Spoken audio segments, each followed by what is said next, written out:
Hey everyone, it's Ben Hardy here, and in today's going to be reviewing a Honda Civic Type R. Before we get into this video, I want to mention that if you want to save time and money the next time you purchase a car, link to my car buying guide in the description down below. Let's get into it.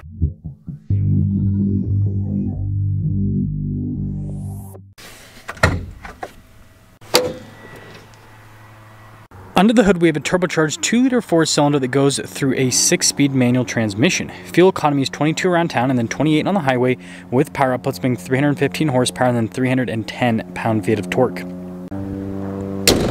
Now, before we move forward with this review, I do want to mention, if you want to see more videos just like this, then I recommend you subscribe because I post content every single day. So starting with the hood, you guys can see the vent right there that is functional and it looks really cool. And then popping down below, we have the Civic's new headlight design, which is a lot more boxy. And the overall look with this is more boxy compared to before. Got the Type R badge there. The R is most prominent. And then you got the Honda badge also blacked out. And then notice how everything's super open here on the front end with the Type R. And putting it all together, I'm a big fan of the style here with the new Type R personally. Now, popping on the side here, our tire wheel setup is 265, 30, 19 in the front and over in the rear. And you guys can see here with the wheels completely blacked out. You got the Honda logo there in the center. We do have Brembo brakes up front as well in red to contrast. And then the fenders here are really wide. And then you guys can see with the little vent there on the side. Anyways, got blacked out mirror caps, blacked out window trim as well. And then even the rear kind of has a wider look. And putting it all together, here is your full side view with the Type R. Now, taking a look at the key fob, we got the red Honda logo there on the back, and then on the front we got lock, unlock, and the unlock for the hatch.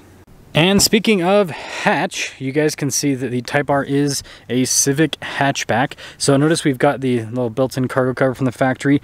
Tons of storage space in here. Like, the loading floor is pretty low, so you've got quite a bit of vertical storage. So great from a practicality standpoint. When you're all done, they actually give you these nice handles, so you can just kind of plop. Now we have probably the most controversial part of the styling that I actually really like, and that is the spoiler here. It is absolutely enormous. It does have that kind of popped on appearance, so it doesn't look like it's as much of a part of the car compared to the previous Type R. And then you guys can see the taillight design there. Again, red Honda badge, and then we got the triple exhaust tip setup in the bottom. And putting it all together, let me know what you guys think about the looks, but what I will say is I think the front end of this looks the best. I think the back end still looks good, but not as good as the front. Now, popping inside, we got some padding up here and down below, and then you got red stitching throughout. And then with the back seats, they've got some red contrasted stitching and red seat belts, but the back seats are all blacked out. Legroom back here is actually really good. We have some cup holders here in the center, and then obviously there's that in the center that kind of gets in the way a little bit. But anyways, headroom, it's good. Now, taking a look at the front door panel, we've got soft touch here at the top and down below, again, more red stitching. All of our window controls, front two are automatic. We got our mirror adjustments, blind spot monitoring with the mirrors. Now up front, we've got the Type R specific seats. Really nice material use here on the seats, and also red seat belt.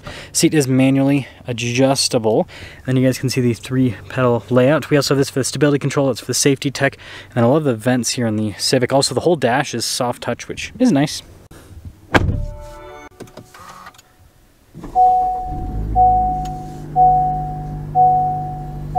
Now, taking a look at the steering wheel, you've got nice trim on the outside, contrasted stitching there in the center. We got controls for like our adaptive cruise control, steering assist, volume, voice command controls, and then you guys can see the stalks here on the back. And then here's a quick look at the gauge cluster. So I have it in the individual mode, which gives it the sportier looking gauge cluster because of how the setup is. And then you guys can see the sport mode and then comfort mode. So you do have a different look for the gauge cluster depending on the drive mode. And this is like the same gauge cluster look as if you go on the Plus R mode. The reason I have the individuals, I have everything pretty much set to Plus R, except the ride qualities, the suspension set to comfort. Now in reverse, we do have a backup camera with trajectory lines that turn with the steering wheel. Resolution on it's pretty good. And then as for the rest of the infotainment system, response time's good. I like the fact that we have some physical buttons here on the side.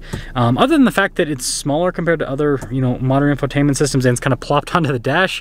I don't know, it's easy to use, so no complaints from me.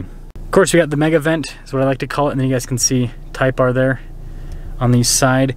And then notice we've got our dual zone climate controls, got the nice finish on them, and then a bunch of charging stuff down below, including a wireless phone charging pad. And then we have our Plus R mode. We got our drive mode select. You can see parking brake here, brake hold, and then we have our shifter for that 6-speed manual transmission. Really nice like shift knob there, and we'll kind of talk about this more during the driving portion. Got some cup holders right here, and then you guys can see the center console. Got some nice trim on it. And then storage with the glove box, also good. No center for anything like that for those of you wondering. Here's a quick look at the window sticker here for this Type R. You guys can see the base MSRP, and then we do have some options and destination. Total MSRP, $44,385. Let's see how it drives.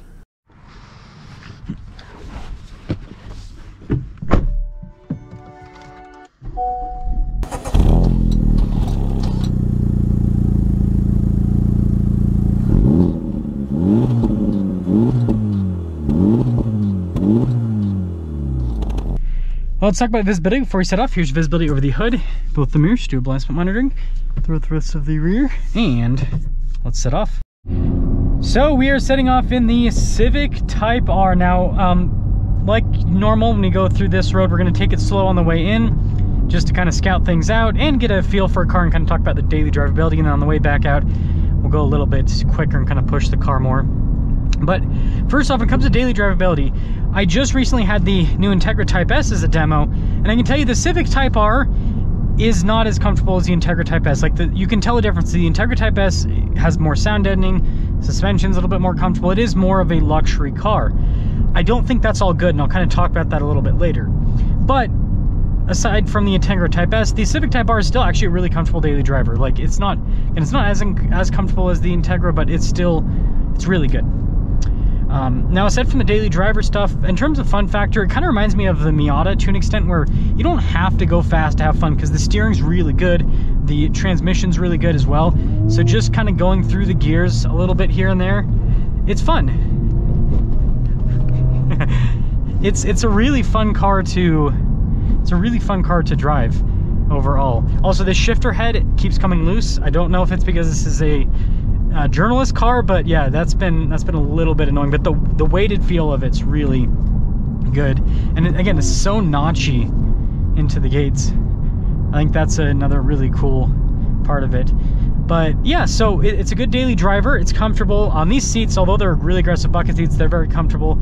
So that's all good. And we actually were able to fit a car seat in the back, so it is car seat approved, I suppose. So we're in first gear. We'll kind of rip it a little bit. I like how it beeps at you when you get up to red line.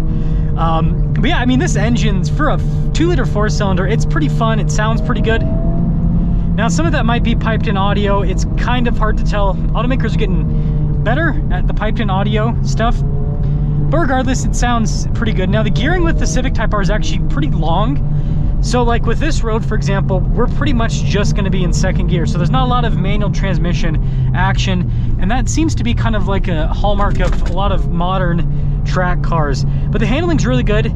Do you feel that it's front wheel drive? Yeah, you can kind of feel it like pulling out of corners rather than giving it, like with rear wheel drive, right? You always get that push, that shove out of corners. But with all-wheel drive, it kind of feels like it's clawing out of the corners. And you do feel that, but you know, Honda's done a pretty good job with kind of isolating everything, so it does feel really good with the overall setup. And it's got tons of grip. Tons and tons and tons of grip. Tons of confidence going through corners and everything. And the damping's really good too, but again, you gotta have it in the comfort setting, because this car's, it is stiffer. It's quite a bit stiffer compared to the, like I said, compared to the Integra. Like this, in the softest setting, is closer to the Integra in the stiffest setting that has. Just to give you guys kind of an idea of the difference. So, to cap things off here with the Civic Type R, I think it's really fun to drive. I think it's a good daily driver. And the thing I've been thinking about all week is, do I like this as much or more than the Integra Type S? And I've driven both of the cars on this road, and the answer surprised me. I thought I was going to like the Integra Type S more because, you know, Acura says, hey, that's built for, you know, on-road fun driving more so than being track-oriented. It's a better daily driver, all this kind of stuff. But a lot of the stuff they do with the Integra Type S, as weird as this sounds, makes it a worse car in my opinion. Because the Civic Type R, the new Civic, is already super luxurious, especially compared to the previous generation Civic. Like, this already feels more isolated, more of like a luxury car, again, especially when you compare it to the previous Type R. And the Integra Type S knocks that up a little bit, right? It takes it up a notch. And so I like the Civic Type R more because it's got a little bit more of a raw feel. It's luxurious enough, but then it's not too luxurious. I think that Integra Type S is too luxurious. So yeah, let me know your thoughts. Let me know if you go Type R or Integra Type S. I guess the other thing is the markups, right? The Integra Type S can be had, it's pretty easy to get one of those for MSRP, whereas one of these for MSRP, that's really hard to find. And so I guess I would still go on the edge of, if the pricing's the same, like if you have to pay a markup that makes this equivalent to the MSRP of an Integra Type S, I'd probably get the Integra. But if you could get one of these for MSRP, I would get this over the Integra. Let me know your thoughts.